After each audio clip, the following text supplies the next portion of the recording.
they're trying to argue is that Donald Trump facing the same system of justice that anyone else who did what he did faces, that is the actual discrimination.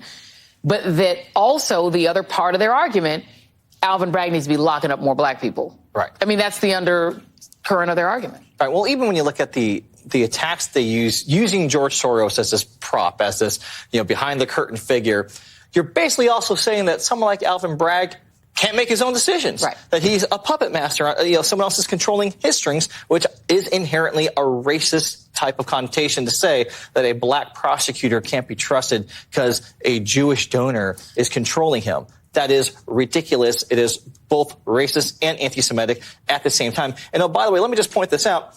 Alvin Bragg isn't flying around on private jets, going to private islands with mega donors, the way that Clarence Thomas has been doing for years. And they would be very offended if we were to say that Clarence Thomas is controlled like a puppet by the guy who was flying him all over the world, maybe influencing his decisions. And I just want to point out, and you've been in both politics in both parties, there are lots of donors.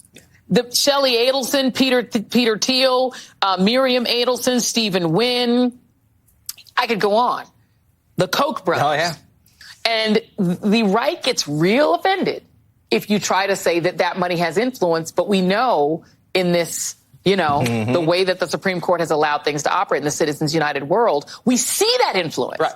Soros's influence is to try to make the world more democratic. Right. Small d. It's interesting because I don't see Soros playing the same hands-on role that you see from the Koch brothers, from Steve Wynn, who was the finance chair of the Republican, the RNC in the last cycle. I don't see George Soros, again, taking Supreme Court justices on private trips and whining and dining them all over the world, right, and doing these things that have just come out. It's like, why is there a separate system of ethics that Republicans want for someone like Alvin Bragg than their own Supreme Court Justice and Clarence Thomas? Yeah. I don't see them blowing the whistle on the Federal Society and how there has been an organized effort to fund right-wing judges and put them in office for years now. So, again, Republicans want to have their cake and eat it, too.